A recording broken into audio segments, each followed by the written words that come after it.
Welcome back to our classes. Our today's topic is electrochemical cell. And what do we know about electrochemical cell? Electrochemical cell is the device which converts chemical energy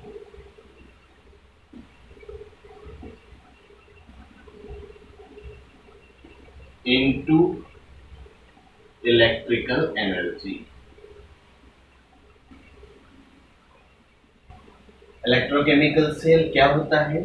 ऐसा device जो chemical energy को electrical energy में convert करता है, क्या कहलाता है? Electrochemical cell. इसे वोल्टेइक सेल भी बोलते हैं। वोल्टेइक सेल, इलेक्ट्रोकेमिकल सेल और गैल्वेनिक सेल। ठीक है, इलेक्ट्रोकेमिकल सेल बोल लो या वोल्टेइक सेल बोल लो या फिर गैल्वेनिक सेल बोल लो। गैल्वेनिक साइंटिस्ट का नाम है। ठीक है, इसका जो एग्जाम्पल है वो है, इस टाइप के सेल का जो एग्जाम्पल लेते हैं तो क्या है? Daniell cell. ठीक है, अब हम डेनियल सेल की कंपोजिशन, ठीक है, उसकी मेकिंग किस तरीके का होता है, क्या क्या चीजें उसमें होती है, पहले वो डिस्कस करेंगे, फिर उसकी वर्किंग को डिस्कस करेंगे। तो सबसे पहले देखते हैं डेनियल सेल क्या होता है, मतलब उसकी मेकिंग क्या है। ठीक है, तो सबसे पहले हम देखते हैं कंपोजिशन ऑफ डेनियल सेल, मतलब इसकी मेकिंग, इसकी बनावट। इसमें डायग्राम में देख सकते हो, दो कंटेनर बोल सकते हो या दो बीकर होते हैं। एक बीकर में जिंक की रॉड, ठीक है, जिंक सल्फेट के एक्वस सॉल्यूशन में डूबी हुई रहती है, डिप की हुई रहती है, और दूसरे कंटेनर में कॉपर की रॉड कॉपर सल्फेट के सॉल्यूशन में प्रेजेंट होती है। ठीक है, दोनों रॉड्स को कंडक्टिंग वायर की हेल्प से, ठीक है, और गैल्वेनोमीटर या फिर कोई भी बल्ब, ताकि पता चल जाए करंट फ्लो हो रहा है या नहीं हो रहा है। ठीक है, तो कंडक्टिंग वायर की हेल्प से दोनों इलेक्ट्रॉन्स या दोनों रोड्स को क्या करते हैं? आपस में कनेक्ट कर देते हैं इस तरीके से। उसके बाद में सॉल्यूशंस को, ठीक है, दोनों कंटेनर के जो सॉल्यूशन है उनको कनेक्ट करने के लिए, ठीक, ये एक सेटअप है, सिस्टम, इससे कनेक्ट कर देते हैं। इससे बोला जाता है सॉल्ट ब्रिज। क्या होता है सॉल्ट ब्रिज, इसको बाद में देखते हैं। ठीक है, तो ये किसकी मेकिंग है, किसका कंस्ट्रक्शन है? Daniell cell. ठीक है, जिंक की रॉड जिंक सल्फेट के सॉल्यूशन में प्रेजेंट है, कॉपर की रॉड कॉपर सल्फेट के सॉल्यूशन में प्रेजेंट है। दोनों को कनेक्ट करने के लिए कंडक्टिंग वायर और सॉल्यूशन को कनेक्ट करने के लिए किसकी हेल्प करते हैं? किसकी हेल्प लेते हैं? सॉल्ट ब्रिज की हेल्प। ठीक है, जिंक की जो रॉड है वो यहाँ पर एनोड की तरह एक्ट करती है, ठीक है, जो कि नेगेटिवली चार्ज होता है, और कॉपर की जो रॉड है वो कैथोड की तरह एक्ट करती है, जो यहाँ पे कैसा चार्ज होता है? पॉजिटिवली चार्ज होता है। ठीक है, अब हम देखते हैं सॉल्ट ब्रिज क्या होता है। ठीक, तो सॉल्ट ब्रिज जैसा कि हम देख सकते हैं, ये क्या होता है? एक इन्वर्टेड मीन्स उल्टा यू, ठीक है, इन्वर्टेड यू शेप की एक ट्यूब होती है, ठीक, जिसमें एक तो अगार अगार जेल का पेस्ट होता है। अगार अगार जेल एक टाइप का सेल्यूलोइड सब्सटेंस होता है, तो अगार अगार जेल, उसके साथ में कुछ स्ट्रॉन्ग इलेक्ट्रोलाइट्स जैसे कि KCl हो सकता है, KNO3 हो सकता है, NH4Cl एक्सेट्रा। ठीक है, तो इस इन्वर्टेड यू शेप की ट्यूब में क्या क्या प्रेजेंट होता है? अगार अगार जेल और इन इलेक्ट्रोलाइट्स का मिक्सचर होता है जो इसमें भरा रहता है। ठीक है, ये सॉल्ट ब्रिज क्या करता है? इसके फंक्शंस क्या होते हैं? इसके मेनली दो फंक्शन होते हैं। पहला फंक्शन क्या है? ये इंटरनल सर्किट को कंप्लीट करता है। इंटरनल सर्किट मतलब दोनों सॉल्यूशंस को आपस में कनेक्ट करता है, पहली बात। और दूसरी बात, ठीक है, जब सेल से करंट फ्लो होता है, केमिकल रिएक्शन होती है इसमें, ठीक है, तो उस टाइम पे ये इन सॉल्यूशंस की इलेक्ट्रिकल न्यूट्रलिटी को मेंटेन रखता है। ठीक है, इलेक्ट्रिकली इन सॉल्यूशंस को कैसा रखता है? ये न्यूट्रल रखता है। तो सॉल्ट ब्रिज के दो फंक्शन है। पहला फंक्शन ये इंटरनल सर्किट को कनेक्ट करता है, और दूसरा फंक्शन क्या है, सॉल्यूशंस को इलेक्ट्रिकली न्यूट्रल रखता है। ठीक है, ये दोनों किसके फंक्शन हैं, सोल्ट ब्रिज के फंक्शन। इसके बाद में अब हम देखते हैं इसकी वर्किंग।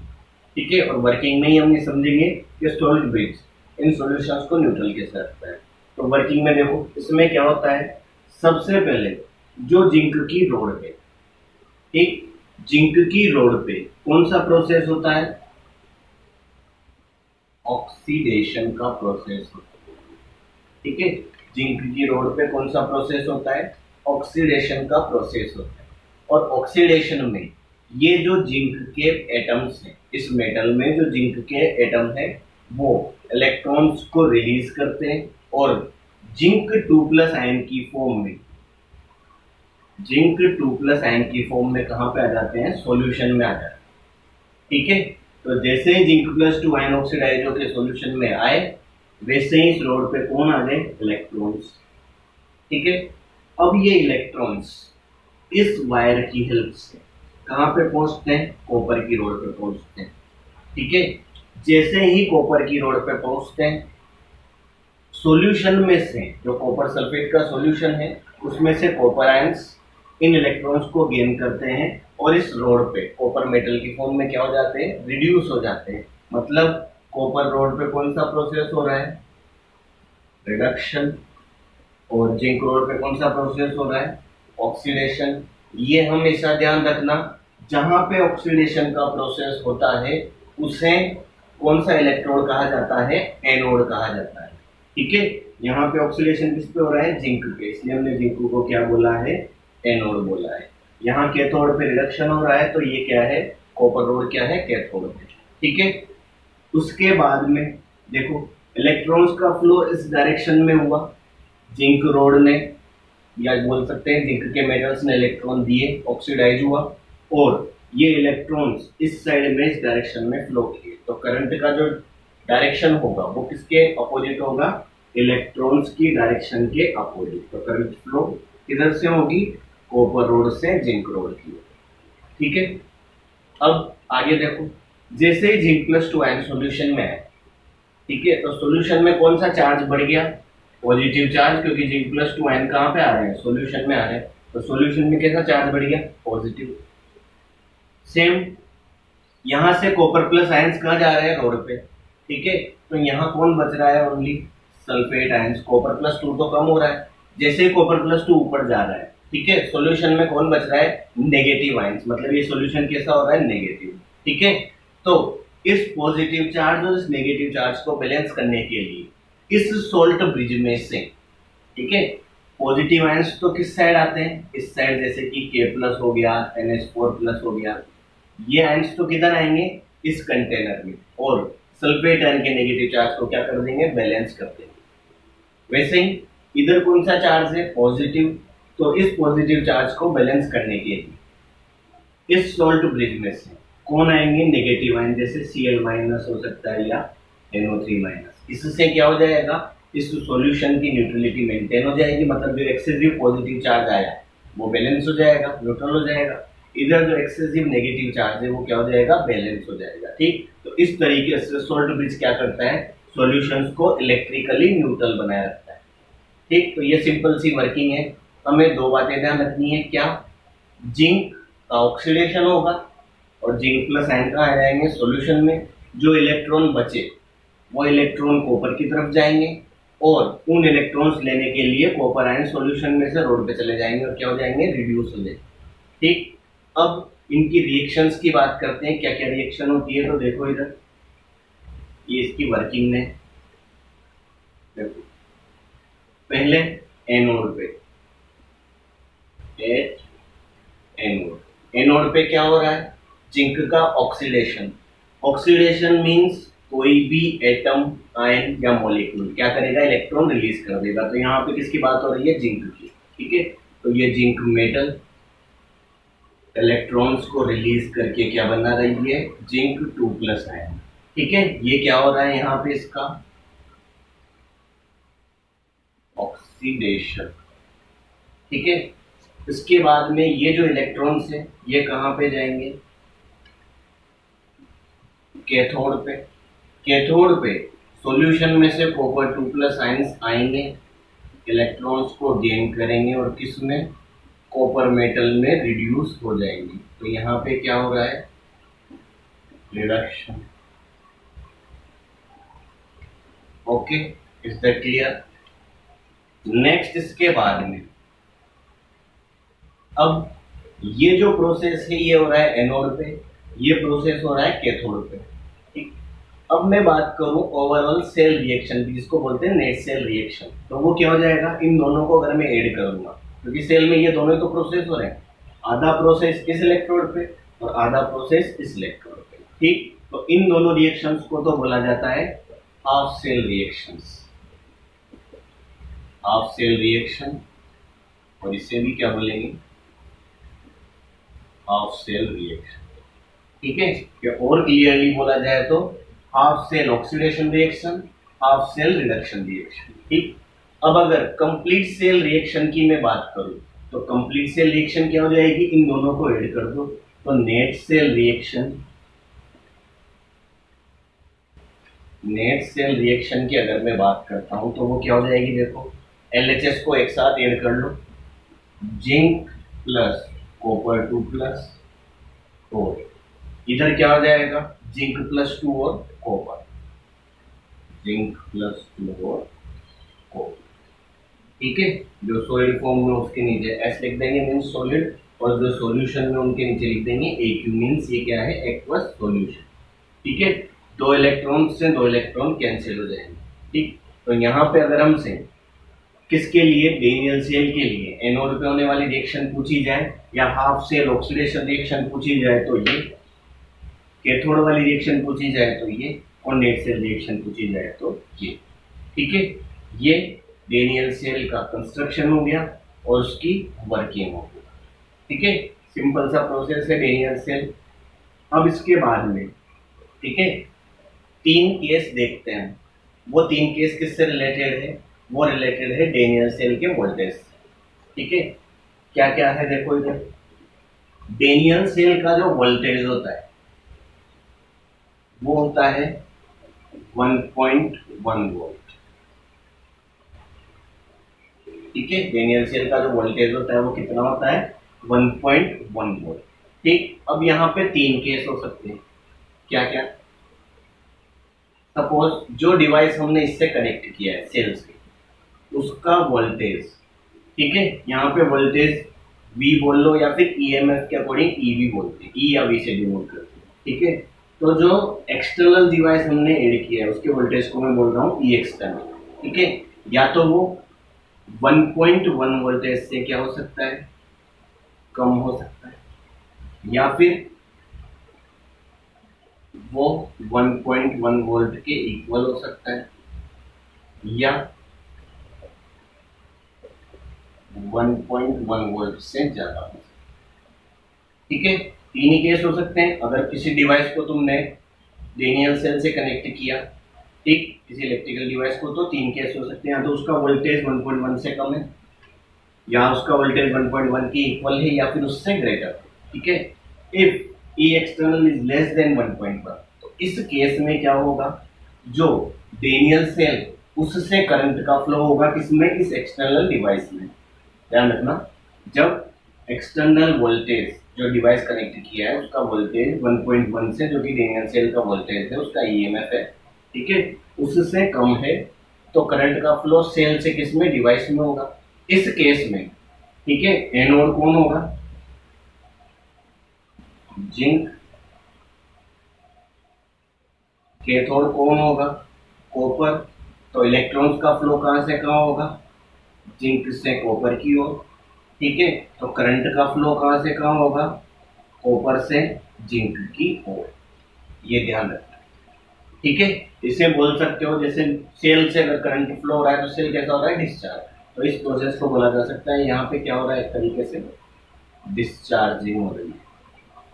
ये केस क्यों बता रहा हूँ, कभी कभी क्वेश्चन पूछा जा सकता है, what happen when E external is less than 1.1 volt for Daniell cell. इस टाइप का क्वेश्चन ऑब्जेक्टिव में CBSE में पूछा जा सकता है। ठीक है, 1 मार्क्स के क्वेश्चन में भी पूछा जा सकता है, इसलिए ये बता। ठीक है, अगर एक्सटर्नल डिवाइस का जो वोल्टेज है ये एक्सटर्नल, वो डेनियल सेल के वोल्टेज 1.1 के इक्वल है, इस केस में ना तो इलेक्ट्रॉन्स का फ्लो होगा, इलेक्ट्रॉन्स फ्लो नहीं होगा, ना ही करंट फ्लो होगा। ठीक है, जब डिवाइस का वोल्टेज और सेल का वोल्टेज बराबर हो जाएगा, ठीक है, दोनों के वोल्टेज सेम हो जाएंगे, इस सिचुएशन में किसी भी टाइप का इलेक्ट्रॉन फ्लो या करंट फ्लो नहीं होगा। ठीक है, और नेक्स्ट, जब एक्सटर्नल डिवाइस का वोल्टेज डेनियल सेल के वोल्टेज से क्या हो जाएगा, ज्यादा हो जाएगा। ठीक है, तो इस केस में एनोड कौन होने वाला है, इस केस में एनोड होगा कॉपर, कैथोड होगा जिंक। अब जो एनोड होता है उस पर क्या होता है, ऑक्सीडेशन, तो यहाँ पे इलेक्ट्रॉन कौन रिलीज करेगा, कॉपर, तो इलेक्ट्रॉन का फ्लो कहां से कहां होगा, कॉपर से जिंक की ओर। ठीक है, करंट का फ्लो कहां से कहां होगा, जिंक से कॉपर की ओर। ठीक, और इस केस में एक तरीके से क्या बोला जा सकता है, सेल इस डिवाइस से करंट ले रहा है, मतलब वो क्या हो रहा है, वापस से चार्ज हो रहा है। ठीक है, तो इस प्रोसेस को क्या बोल सकते हैं, एक तरीके से चार्जिंग की प्रोसेस हो। ठीक है, तो ये हमने डेनियल सेल पे बात कर ली, उसका कंस्ट्रक्शन क्या है, उसकी वर्किंग किस तरीके से। ठीक है, और ये 3 स्पेशल केस, इनको भी डिस्कस करेंगे। ठीक है, अब नेक्स्ट जो हमारा टॉपिक आता है वो आता है cell representation of electrochemical cell. ठीक है, इलेक्ट्रोकेमिकल सेल को किस तरीके से, किसी भी सेल का सेल रिप्रेजेंटेशन किस तरीके से लिखा जाता है।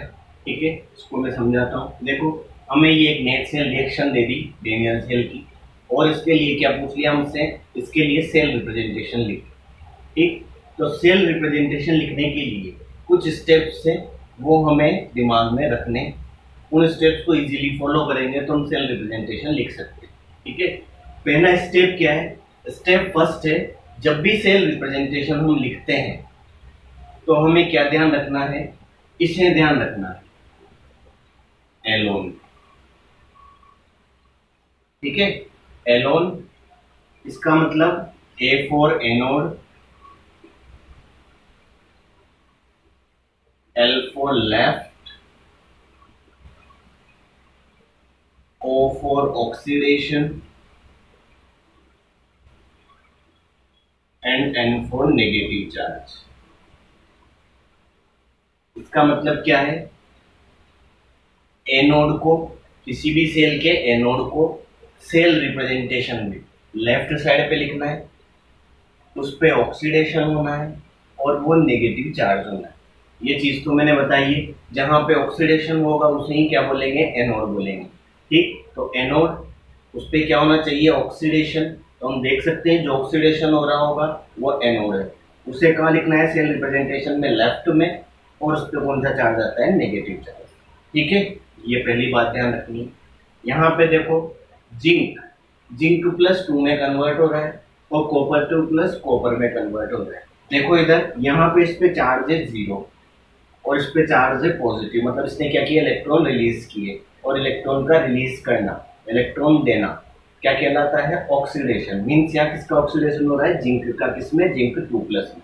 तो ऑक्सीडेशन किसका हो रहा है, जिंक का, किसमें, जिंक 2 प्लस में। ठीक है, कॉपर 2 प्लस कन्वर्ट हो रहा है किसमें, कॉपर में, मतलब इसका क्या हो रहा है, रिडक्शन। तो ये क्लियर हो गया, रिडक्शन किसका हो रहा है और ऑक्सीडेशन किसका हो रहा है, और ये भी क्लियर हो गया कि एनोड कौन है, कैथोड कौन है। इसका ऑक्सीडेशन मतलब ये क्या है, एनोड, पहली बात।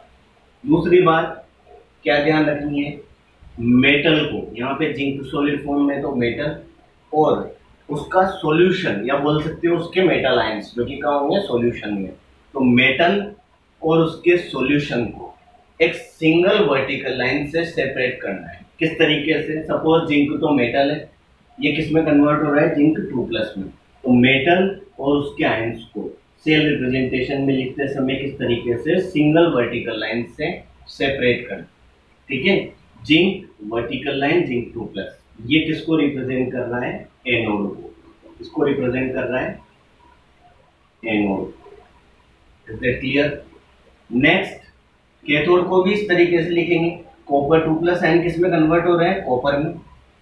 मेटल और उसके आयंस को किससे रिप्रेजेंट करेंगे, single vertical lines. Copper 2 plus आगे क्यों लिखा, क्योंकि कॉपर 2 प्लस इलेक्ट्रॉन गेन करके कॉपर में कन्वर्ट होता है। यहाँ जिंक आगे क्यों लिखा, क्योंकि जिंक इलेक्ट्रॉन रिलीज करके जिंक 2 प्लस में कन्वर्ट होता है। मेटल और उसके आयन को सिंगल वर्टिकल लाइन से सेपरेट करना है, मेटल और उसके आयन को सिंगल वर्टिकल लाइन से सेपरेट करना है। ये क्या हो गया, कैथोड। ठीक है, नेक्स्ट एनोड और कैथोड को, ठीक, दोनों अलग अलग कंटेनर है, तो उनको किससे सेपरेट किया जाता है, सोल्ड ब्रिज की हेल्प से। ठीक, तो यहाँ पे दोनों इलेक्ट्रोड्स को सोल्ड ब्रिज की हेल्प से रिप्रेजेंट करने के लिए क्या किया जाता है, दोनों इलेक्ट्रोड्स के बीच में दो वर्टिकल लाइंस को क्या किया जाता है, ड्रॉ किया जाता है। इस तरीके से देखो, एनोड को लेफ्ट में लिखेंगे, ये एनोड को लेफ्ट में लिख दिया,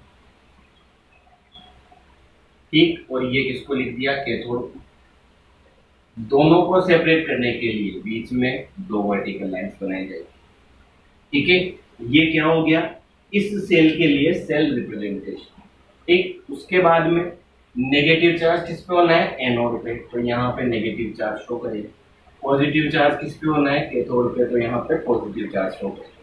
ठीक, उसके बाद में सॉल्यूशन की क्या होगी, कुछ ना कुछ कंसंट्रेशन, जैसे कि यहाँ मैंने कंसंट्रेशन M1 M2 बोला है, तो जो कंसंट्रेशन है उसको उन आयंस के नीचे लिख देना है।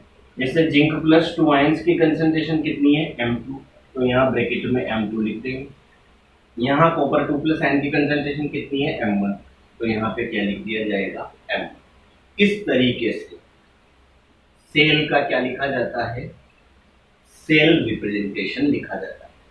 इज दैट क्लियर, समझ में आ रहा होगा।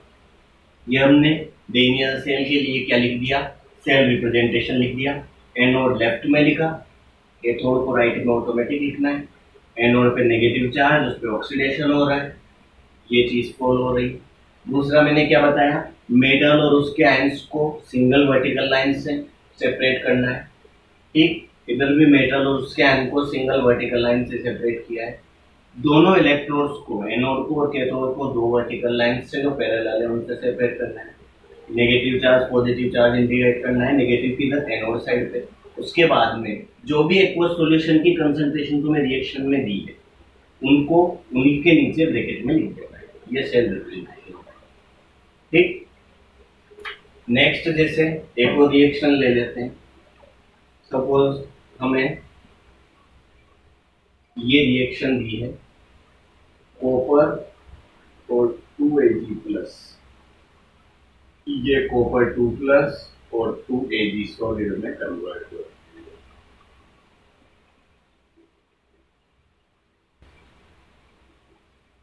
इसकी कंसंट्रेशन सपोज कितनी है, M1, इसकी कंसंट्रेशन कितनी है, M2। अब इसके लिए क्या लिखना है, सेल रिप्रेजेंटेशन लिखना है। तो देखो इधर कॉपर 2 प्लस में कन्वर्ट हो रहा है, मतलब इसने क्या किया, इलेक्ट्रॉन्स को रिलीज किया। इलेक्ट्रॉन्स को रिलीज किया मीन्स इसका हो रहा है ऑक्सीडेशन। तो जिसका ऑक्सीडेशन होगा वो क्या होगा, एनोड होगा, और एनोड को कहाँ लिखेंगे, लेफ्ट में। ठीक, कॉपर 2 प्लस में कन्वर्ट हो रहा है, तो कॉपर 2 प्लस में कन्वर्ट हो रहा है। मेटल और उसके आयन को सिंगल लाइन से सेपरेट। सिमिलरली Ag प्लस इसमें कन्वर्ट हो रहा है, Ag में कन्वर्ट हो रहा है। यहाँ पे स्टोइकियोमेट्री कोएफिशिएंट लिखने की कोई नीड नहीं है। सेल रिप्रेजेंटेशन में केवल मेटल और उसके आयंस लिखने हैं, कोई नंबर नहीं लिखना। ठीक, लिख दोगे तो भी गलत नहीं है, और नहीं लिखोगे तो भी। ठीक, Ag प्लस Ag में कन्वर्ट हो रहा है, मतलब इसका रिडक्शन हो रहा है। मेटल और उसके आयन को सिंगल वर्टिकल लाइन से सेपरेट करके, दोनों इलेक्ट्रॉन्स को सेपरेट करने के लिए बीच में दो वर्टिकल लाइंस, इस पे नेगेटिव चार्ज, इस पे पॉजिटिव चार्ज। ठीक, इसकी कंसंट्रेशन कितनी है, M2, इसकी कंसंट्रेशन कितनी है, M1। ये क्या हो गया, इस सेल के लिए सेल रिप्रेजेंटेशन। ठीक, और सेल रिप्रेजेंटेशन की हेल्प से हम नेट सेल रिएक्शन भी लिख सकते हैं। कैसे लिख सकते हैं, कॉपर 2 प्लस में कन्वर्ट हो रहा है, दो इलेक्ट्रॉन इसने दिए होंगे तभी 2 प्लस बना रहा है। ठीक, Ag प्लस Ag में कन्वर्ट हो रहा है। अब एक Ag प्लस तो एक इलेक्ट्रॉन गेन करेगा, यहाँ कितने इलेक्ट्रॉन है, दो, उसका मतलब Ag प्लस कितने होंगे, दो। इलेक्ट्रॉन गेन करने के बाद Ag भी कितना बनेगा, सिल्वर कितने बनेंगे, दो। ठीक है, तो इस आइडिया की तरीके से हम क्या कर सकते हैं, सेल रिप्रेजेंटेशन से सेल रिएक्शन भी लिख सकते हैं।